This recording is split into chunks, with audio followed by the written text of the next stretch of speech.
You ready for tomorrow? I am. You know, they've all been big games down the road, but it seems this weekend and these next 7 days are going to be really, really important to us. So, I mean, I'm ready for every game, but this is going to be a big weekend, and it's going to be a crazy weekend with the fans, so it's going to be a lot of fun. How do you think, or what do you think about the way the fans have been lately? This deep into the season, it wasn't like this last year, was it? Well, they got mad at me the other day, some of them, but I think it's been great. You know, they know what's at stake, and it's been a long time for them. So I'm happy to be part of that. And you know, I think more so or not, they still kind of like me, so that's good. But it doesn't, you know. I said it the other day, when this place is packed and it's loud, it's tough for the other team, and it's a lot more fun and energizing for these guys. So they've been great. They've been great all year, you know. It always seems like it gets a little intense when the Reds come to town. Does it feel different when you know you're going up against them? No, I mean it does because I think they've turned into our rivals. You know, the fans obviously look at it that way, and it's a big series at a big time of the year. So they do come out for the Reds a lot, but they should, you know, and they will. Some people are saying this could be the biggest series of like all time at PNC Park. I mean, where would you rank this series? Well, I've only been here for a year, 2 years, so I would say yeah, probably.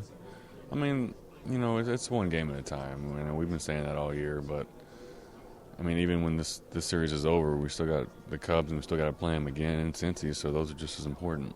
When there's this much hype though around a series, do you feel like you have to like kind of keep yourself down or like not get too pumped up, or do you just like it? You know, when there's so much hype. I don't know. You stay focused, but I think at the same time, I'm one of the guys that feeds off the crowd, so I enjoy it. I think it brings out a lot out of us and out of certain guys in certain situations. You know, when the crowd gets in it, you know, that's when the emotion comes out. How much easier is it to be a veteran during this time, so close to the end of the season? I don't know if it's any easier because my body hurts, my arm hurts, my leg hurts, everything hurts, but. No, it is because you know Russ has been there before. I've been there before. Justin's been in the playoffs before. You know, you got Kyle. I got some veterans that have been there, so it's good for the younger guys to see how we act, see how we react. You know, it's not the end of the world. It's fun. You know, this is what we play our whole lives for, so enjoy it. When you have guys like Garrett and Jeff going out there being young guys, I mean, what do you think they're going through, and how impressed have you been with the way they've been handling it? Very impressed. I mean, especially Garrett. I mean, Locke's been here all year, and Garrett came up recently. But you know, his game yesterday, and then the way Locke's turned the page since he's been off the DL. I mean, they want to win, and that's what makes them special. You know, they're not intimidated by anybody. They're not intimidated by any lineup. They know they're good. They expect to be here, and they compete and they want to win. Another guy who's been doing pretty good, Andrew McCutchen. Who? Andrew McCutchen. You ever heard of him? I mean, player. But he's, you know, on the roll to maybe get that MVP. You think he's had the season that it takes? I think he has. I mean, you look how he goes about his business and what he does for this team. I mean, it's little things here and there. I mean, how many games has he driven in the run, or how many games has he been the run that crosses, you know, the one-run game, things like that, that plays in the outfield. You know, he's one of the most humble superstars I've ever played with, and I play with a lot of them, so he's got my vote. When you're on the mound and maybe one goes over your head, you know it's going towards him. Pretty good feeling to know he's back there, got your back. It depends on how hard they hit it, but most of the time he catches it, and you know we laugh all the time about it. He'll make a diving play, or he'll run up a wall, and the fans will go nuts, you know. And he'll come in the dugout, and I'm like, why are they going crazy over, you know, your routine play? You're supposed to catch that, and he'll look in his pocket and be like, yeah, I back pocketed that one. So it's fun doing it. You don't see a lot of people like Andrew McCutchen. About this quick turnaround. Do you like games like this? In a sense, I like these type of games, but in a sense, I don't, just because of the fact that I have to be up after a night game, so you don't get a lot of sleep. And so I'm more of a night owl myself, so I don't really. It takes me a while to go to sleep at night, so the turnaround for that matter kind of sucks. But I mean, other than that, I like it because you have the rest of the day to yourself after the game's over with. You feel like you play better at night? I don't know. I mean, I feel like I play pretty good for the most part, both day and night. Nights, just feel a little more comfortable because you get more sleep, and it's just something you do more often than day games. So you would think you play better at night, but you have somebody like Pedro who, kills it during the daytime. So it's just different. After a game, though, like last night being one of the toughest losses of the season, is it nice, though, to kind of just get out there, just be like, all right, let's just go do this and not have to sit on it? Yeah, I mean, you don't have to ponder on it more than, waiting for a night game. So that's good. That's a good thing. But we got to, last night sucked, but we got to show up today like we are, get ready to go, be ready to go against the team. I guess we haven't had good numbers against them when they play us at home, but we can change that. Just try and get a win today and be able to enjoy the rest of the day on top of a win. Yeah, what's the deal with that? Them doing so good here? I have no idea. Maybe they feel like they're at home or something. I couldn't tell you. So it's crazy. They do come here. They hit well. They pitch well, and I guess it's just for one of those teams that just feel good when they play here. But we know there's going to be a battle, and we just got to show up and be ready to go. What have you taken from these last couple games? That it doesn't matter. Doesn't matter what the team is. Doesn't matter the record. Clearly, that they're going to come out. They're going to fight, and they're going to try and play their best ball. And because we were in their shoes too before in the past, and we knew that even though our record wasn't that great, we knew we were going to try and be the spoiler team, and that's what they're trying to do. And so let's. I know what they're trying to do, and just got to show up and play them like as if we'd be playing the Cardinals or someone. I know Charlie was pretty solid last night, and you had a home run, but do you feel like this team just needs a little bit of boost in the offense right now? Yeah. I mean, our pitching has been pretty well. I mean, Charlie came out and pitched, another good game, and it would have been nice to score a few more runs, but he did a good job. It's just our offense has to pick it up a little bit, and we got to get going and try and score some runs, score first, and I think we do a pretty good job when we score first and just do it more often. Do you think Garrett can be that guy to turn things around today? I hope so. Oh, I was like, Garrett Jones? Yeah. No, Kolb. Yeah, I mean, he's always been good for us. He's come out his past few starts and done a real good job. So I know he's going to be good, ready. He's going to be amped up to go, and we look forward to him be able to have another good game. So Clint just told us that Starling Marte's wife's having a baby. Is that exciting? Did you hear about that? Yeah, that's good news. It's real good for him, and hopefully it's a very healthy a very healthy birth, and they don't have any setbacks or anything. So hopefully that goes well, and he has him a new baby. All right, cool. Yeah. Thanks. All right. So what do you know about the Vikings? I know they have a really good running back in Adrian Peterson. We definitely got to control him. They have a defense that's ball hawking. To be 0-3, they definitely have a lot of turnovers. So we got to bring our A game. It's going to be an exciting game over in London. They're expecting over 100,000, so I'm excited. Besides Adrian Peterson, have you even seen much more out of their offense, or is it pretty much him? They use Adrian Peterson a lot, and then they use a play action. So we definitely got to prepare for that. They still have Greg Jennings over there and Jerome Simpson, and those guys are making plays. So we got to bring our A game. What do you think about going to London for this game? It's going to be fun. I'm actually looking forward to it. I've never been to London, so that's going to be a cool experience, although it's more of a business trip than vacation. So we leave tomorrow, so it's going to be a 7-hour flight. So You worried about jet lag or anything for this game? I don't know. We'll see when we get over there. As far as a flight, I'm a Candy Crush kind of guy, so I figure it's an opportunity for me to beat a couple levels on Candy Crush. There you go, the Candy Crush. Yeah. Have you heard anything about the field, though? I know a couple of the guys on the team have been over there, said it's a little bit different. Nah, I haven't heard too much about it. I know over in London, though, it's always like a 60% chance of rain and, slightly colder than here, so we got to prepare for that. But at the end of the day, we're an 0-3 football team, and we're really going over there to take care of our business, and that is the win. You guys aren't the only 0-3 football team, though, in this game. I mean, do you feel like this is going to be just, really intense, considering both you guys need to win a game? Yeah, no doubt about it. They're searching for a win. We're searching for a win. The thing is they're an 0-3 football team, and it's hard to, find any kind of courage when you're 0-3. But you got to continue to stay optimistic and I feel it in this locker room. The guys are still optimistic that we have a good football team. The only thing is we just got to stop turning the ball over. Is it hard to knock it down when you guys are starting off 0-3, or do you feel like it's just way more motivation? I mean, yeah, it's definitely frustrating. It's extremely frustrating because we're the Pittsburgh Steelers, and the standard is a standard around here. But at the end of the day, we have enough guys in this locker room that we can start winning and start climbing out of this hole that we've dug so deep. Do you feel like you guys can finish better than 8-8 this year? Definitely. We still got 13 games on the schedule, so the sky is the limit. But if we don't stop turning the ball over, we'll probably have another 8-8 season, and that's not good. So we're definitely focusing on that. Thank you. Thank you. So first of all, just talk about the excitement of this extension. Yeah, it's great. It's something that, every day you work and you're trying to, push the program forward and do the right things and win games, obviously. And so when you have your leadership come and offer you an extension, it's something that's really gratifying and I think humbling as well that you can continue to be Division I head coach for a few more years. Obviously, you have a long list of accomplishments everybody was talking about, but they also said you're competitive. So what do you see in the next 3 years? What are your expectations? Do you see NCAA run? Yeah, we would love to. I mean, that's the goal of everybody. I think it's something that bothers us a little bit that we haven't been back to the NCAA tournament.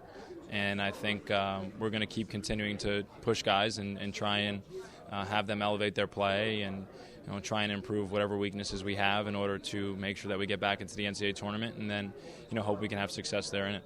After that Kentucky win, a lot of people were questioning whether or not you'd be back or if you're going to go somewhere else. What sold you on this place?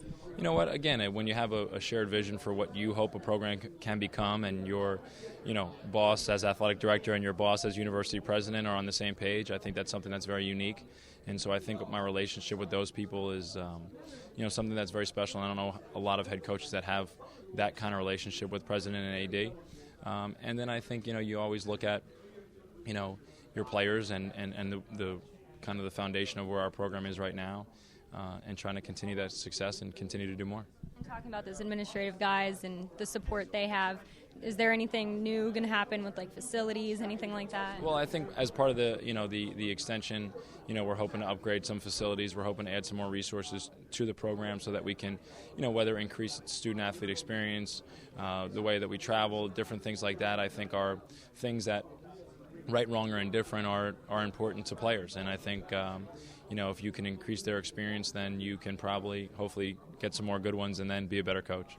Losing a few guys this year, what are you looking at with this recruiting class coming in? What are you looking to fill? We have to fill a lot. Obviously with Russell and Velton and Cron Williams, leaving, I think, it's a lot of scoring, it's a lot of leadership, it's a lot of personality, a lot of toughness. So a lot of things that, we're going to have to either have come from within or add with recruits. And I think we're excited about the talent level of our recruits. We just want to make sure that they have the shortest learning curve humanly possible so that they can start to contribute immediately. And, if we're going to be able to continue the success, we're going to need them to come in and compete and to learn quickly what they need to learn to be successful at this level. I was wondering, did you see the women's Louisville-Baylor game? After the game, you got the shout-out on the out-of-bounds play. What did you think of that? I did. I actually sent their coach an email. He emailed me back. I thought it was pretty cool. I told him I appreciated the shout-out, and it's something that I think is unique but was pretty special. So did you write that play up yourself, or did you steal that from someone else? No, it's our own. It's something that we had done in practice and, was effective for us. And, I guess now it's for the world to try and take and use as they see fit. After getting shout-outs like that and the Kentucky one and just everything, do you feel like there is going to be more fan support this year, or is it still going to be something to work on? I really hope so. The most important thing in getting fans, obviously, is continuing to win.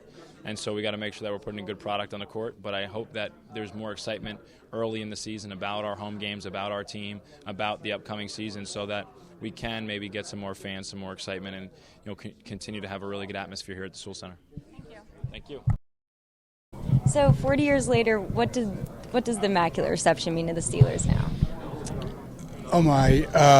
Well, I grew up in Oklahoma, and a lot of the guys will tell you that Pittsburgh wasn't a team you wanted to go to, and then you're drafted by the Steelers, and you're, Pittsburgh, and there just wasn't a lot of the same things happening now. And so we played for a couple years, and each year won a couple more games, but still hadn't won a lot. And then that year, we got in the playoffs for the first time, and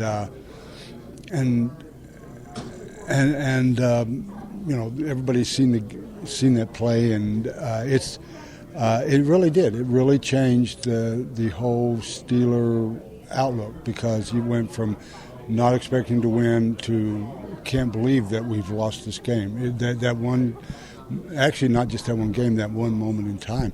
And for me to get to, that I got to be on the field when that happened, I what are the chances? And so it's really neat. And I guess the main thing is the relationship that you have with all these guys 40 years later is still very tight. Yeah, what's it like being here today with all of them and getting to share it on a Steelers game day? Well, yeah, it's been really a weekend, and so Franco had a really nice, a fair dinner, and we all sat around and visited. And then yesterday we had again some times together, and my family was here, my son and wife was here, so that was.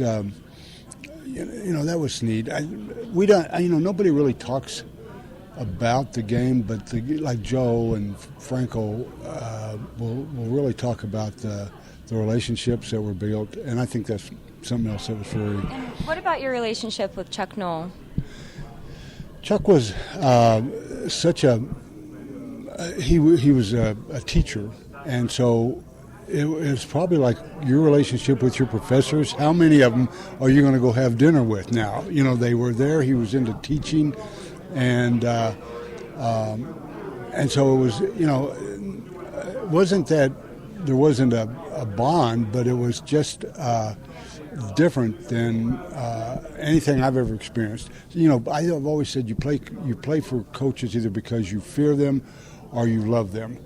But Chuck was someone that was the one person that was kind of neither. He was a teacher, but he knew what he was doing, and so you realized if we listened and did it that way, we won. And so I guess that was the thing. Chuck was never lost focus on what it was about, and that was to win football games. Do you have a favorite memory of him? The one time I went out to eat with Chuck, we were at the Senior Bowl, and there's two or three, but I just remember I'm a simple person, and he asked me if I was hungry, and I said I am starving, and then all of a sudden I thought, oh no, I shouldn't have said that. I should have said no, and he says, well, do you want to get something to eat? And I said, well, I'm trying to back up a little bit. And he said, where do you want to eat? And I said, well, there's a Western Sizzler over there, like a steakhouse, like simple. And he gave me this look. And he said, go upstairs, take a shower, put your coat and tie on. I'll pick you up in 15 minutes. He took me to this French restaurant, and I couldn't read the menu. And they had a plate that was 3 feet in diameter, and the food actually weighed about 2 ounces. So I was starving, and after the meal, and he told me about French all night, and that's Chuck.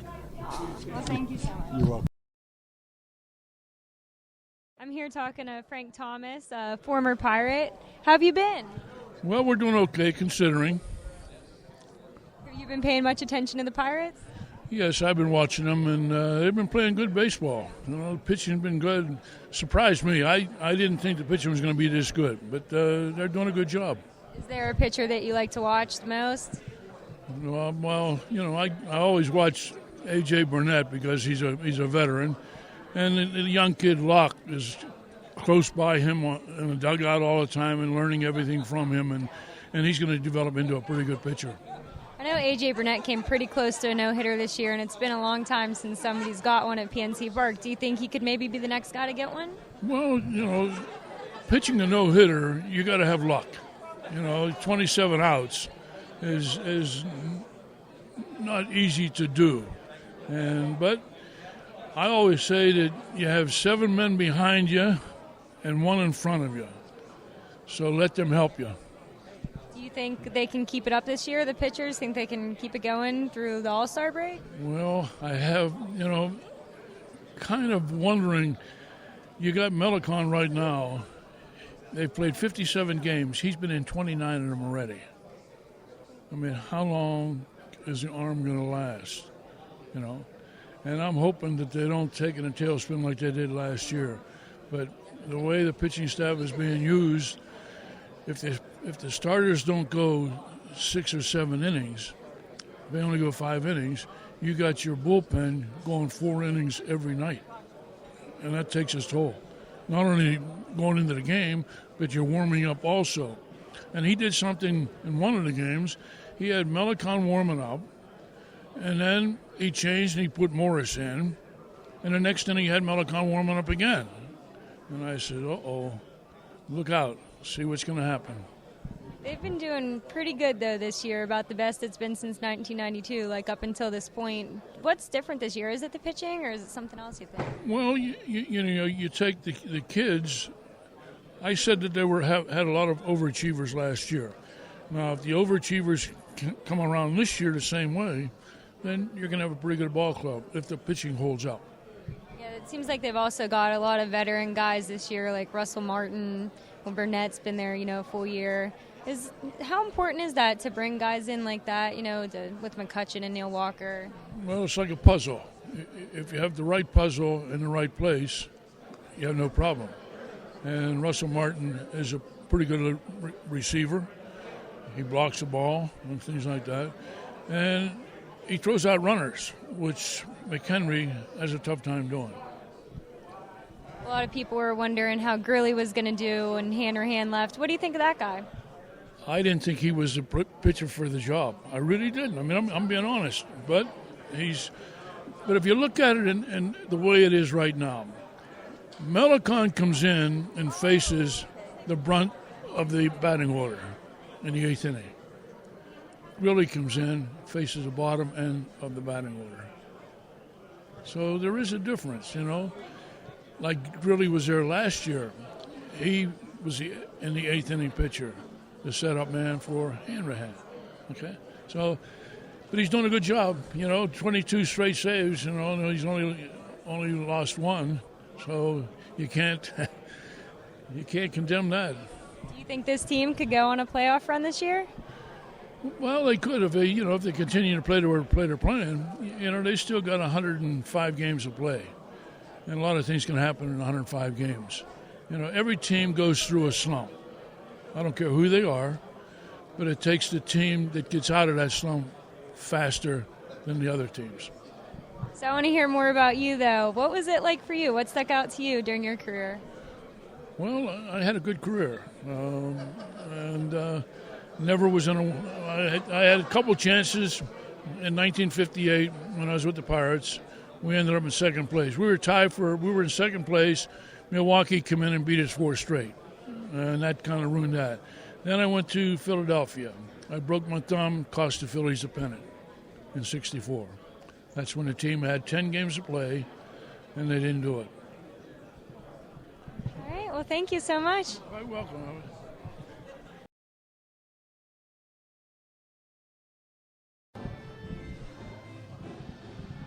This is Abbey Way with the Fan. I'm here with Frenchy Fuqua, former Steeler, part of the Immaculate Reception team. So how do you feel the Steelers are going to be this year? Much, much better. People got to look at the fact that I don't care who you are, what your past, present reputation is, you're not going to win every game. Every season is not going to be a winning season. And so, hey, if we count our losing seasons, especially over the last 40 years, let's give them a break. But our expectations are high for this year. Who's your favorite player to watch?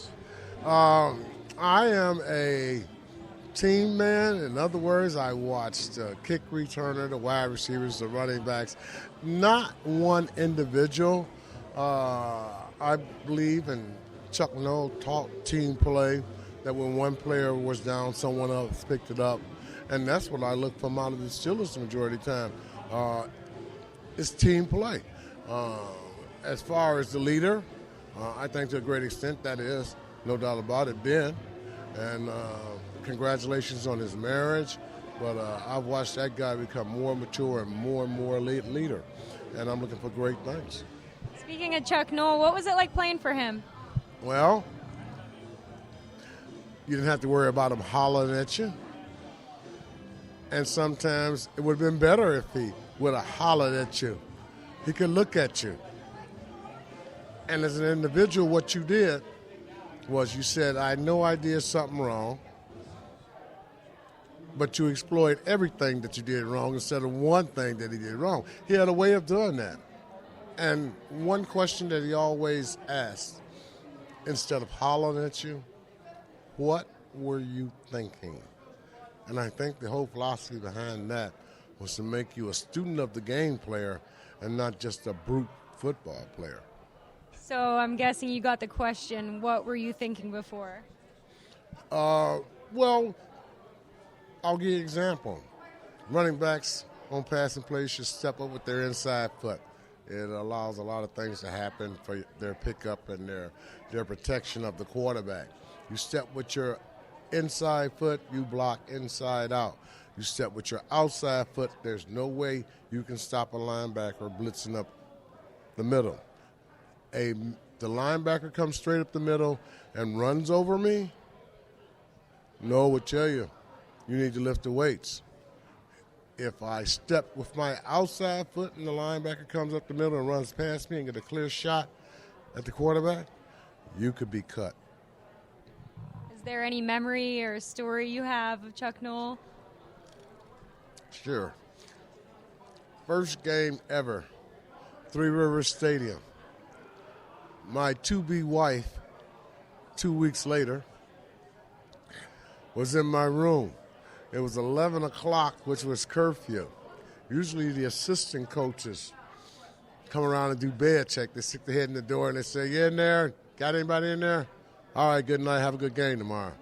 It was No. No was a fanatic. He loved stereos. Now, I'm not talking about the Bose and what have you. I got them today. But at that time, I had the Morans and speakers and system.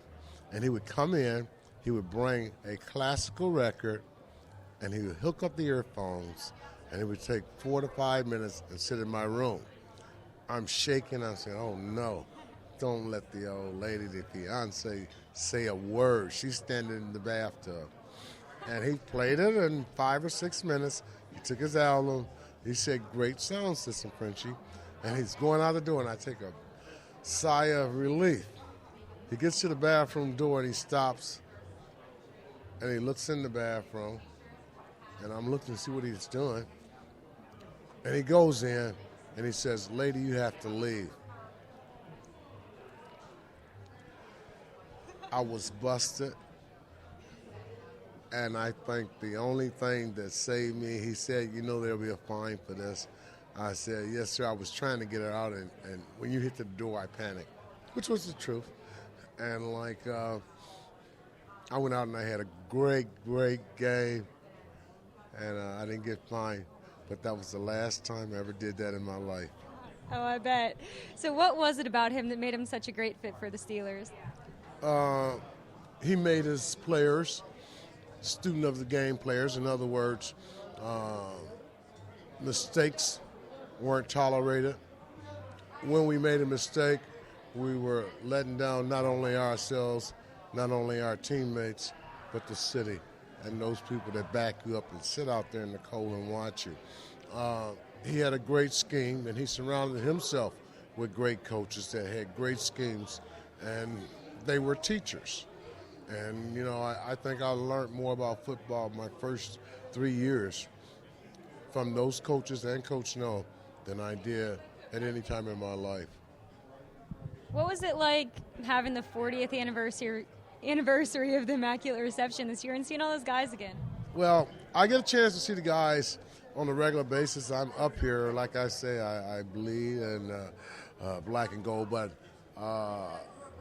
when I see the guys, when they see me, every year something different.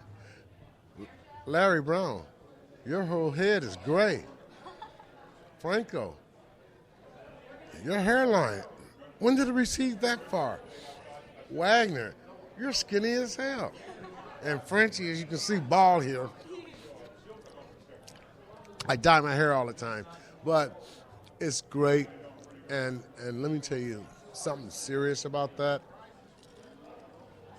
I think we all are going through a few changes. We're all in our 60s. Like I said, I'm an official senior citizen now. I'm not talking about the 62-year-old senior citizen. I'm 65. We have certain experiences. We have a chance to drink a beer, local, of course. We have a chance to discuss going up the steps to get something and forgetting why we went up the steps. It's scary when you're all by yourself in your various cities, and that happens, and it's no one but you. But when you get a chance to talk to some of your teammates and you hear them say, that happens to me too, it makes it a little easier to bear. And it's just a matter, if you can, seeing those guys once, twice, 3 times a year just to share what's going on in life. So you bleed black and gold, Steelers all the way, but have you been paying any attention to what the Pirates or the Pens have even been doing this year? I saw them take the last game from my Detroit Tigers. The Penguins, I'm a Red Wing fan, and Gordy, I know, is gone. We haven't got the teams that we did have in the past. I make my little wagers only against the Penguins when the Red Wings are playing. Awesome. All right. Well, thank you so much. My pleasure.